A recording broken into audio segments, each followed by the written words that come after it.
All right, let's dive right into this explainer and uncover the high-stakes, surprisingly hidden world of building control professionals. Most of us walk into buildings every single day without a second thought about whether the floors are going to hold, the walls will resist fire, or the air is even safe to breathe. But behind that peace of mind is an incredibly rigorous framework of knowledge and ethics. Today, we're taking a dense set of examination notes and turning them into a journey to figure out exactly what it takes to be the person legally responsible for keeping our built environment safe. Here is how we're breaking it down today. First, we'll define the role. Then we'll get into mastering the technical rules, navigate through some ethics and sticky situations, and finally, look at the art of enforcement. So, part 1, the role. Let's establish the exact boundaries of a building control professional. It's a massive balancing act, really. As a professional, your core duty is assessing compliance with the building regulations. You're out there checking plans, you're on site, and you're intervening when things go sideways. And yes, you absolutely can and should offer advice on how a specific regulatory requirement actually applies.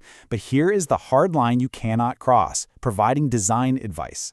If a builder asks you, hey, what size roof truss do I need for this span? You can point them to the manufacturer's specs, but you literally cannot do the math and design it for them. You have to maintain your independence so you can impartially judge the work. Now picture this. You step out of your car and onto a bustling construction site. Before you even look at a single brick or beam, your eyes are naturally scanning for these primary site indicators. Why? Because the general safety and tidiness of a site is a huge indicator of the overall professionalism of the build. Are there tripping hazards lying around? Are the workers actually wearing their high-vis gear, hard hats, and proper boots? Look at the scaffolding for a second. Is the ladder secured at the top, bottom, and center, and does it go at least 1 meter above the landing point? A safe, well-managed site almost always reflects a professional attitude toward quality. If the site is a chaotic mess, well, there's a really good chance the hidden structural work is going to be a mess too. Moving right along to part 2, mastering the technical rules and navigating modern construction codes. When we talk about accessibility, the M4 guidance is a fantastic example of progressive regulation. Look at how the criteria scale up as we move through the categories. M41 is your basic visitable dwelling. You just need a minimum 900mm approach width. But as we step up to M42, which is accessible and adaptable for changing life needs, that width jumps to 1200mm. Plus, you need a larger clear opening at the entrance with a protective canopy. By the time we hit M43, which is fully wheelchair accessible, you're looking at 1500mm approaches and highly specific entrance requirements. So the takeaway here is that a professional has to know exactly which optional requirement was conditioned by planning consent and rigorously enforce those specific numbers on site. And the regulations aren't just static, they're constantly evolving to meet modern environmental challenges. Beyond accessibility, professionals have to lock in Part O to prevent dangerous overheating. Think about it.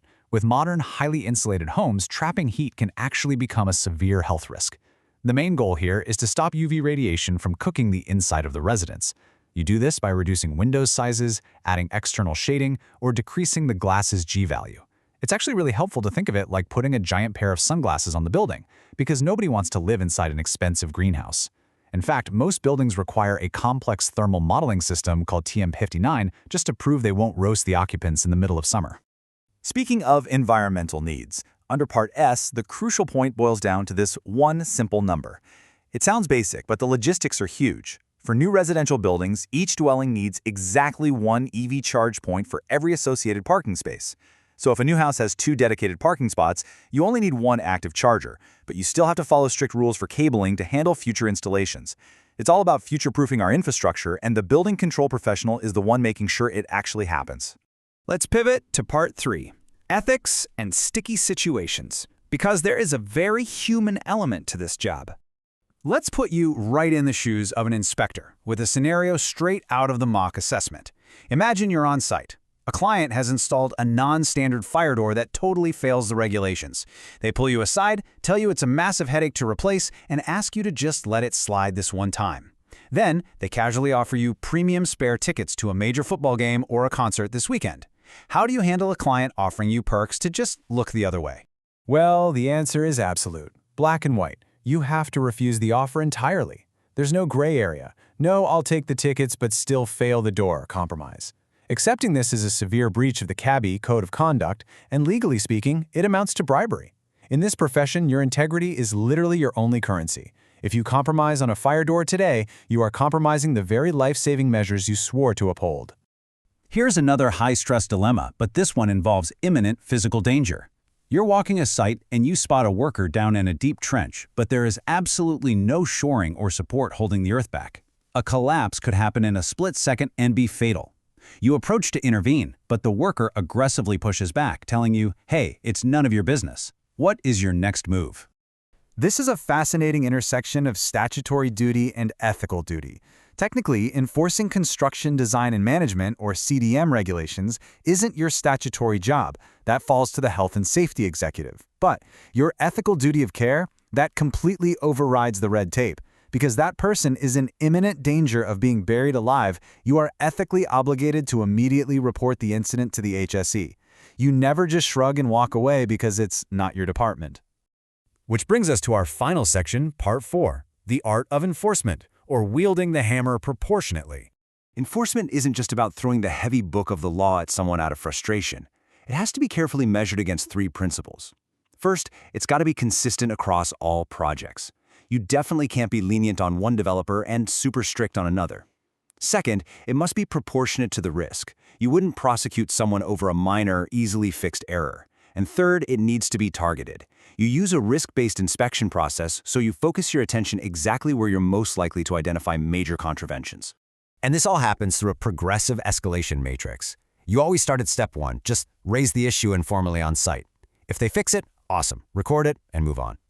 If they ignore you, you escalate to step 2, a formal letter with a strict deadline. If they blow right past that deadline, things get serious. You hit them with a Section 35B compliance notice. Now, if the work is actively compromising health and safety, you jump straight to a Section 35C stop notice, legally halting the build entirely. Finally, if it's exceptionally serious and in the public interest, you pull the ultimate lever, Section 35A, initiating public prosecution in the courts. It's a calculated step-by-step tightening of the vice. When you're dealing with a dangerous structure, the law gives you 2 distinct tools. Section 77 is for buildings that are dangerous, sure, but probably aren't going to fall over today. For that, you apply to the court for an order forcing the owner to make it safe. However, if that building is imminently dangerous, say a bulging brick wall leaning right over a busy sidewalk, Section 78 gives the local authority emergency power to bypass the court entirely. You issue a notice with a super short time frame, and if the owner doesn't act immediately, the local authority can just step in, secure or demolish the wall themselves, and bill the owner later. It's all about rapid, life-saving intervention. So after exploring all of this, from scrutinizing accessibility rules down to the millimeter, to staring down bribes on a muddy construction site, I want to leave you with a thought. Being a building control professional is so much more than checking boxes on a clipboard. It is a profound, life-saving responsibility. So what do you think? Do you have the specialized technical eye, the strict discipline, and the unshakable ethics required to keep our built environment safe? Thanks for joining me on this explainer, and as always, keep questioning the world around you.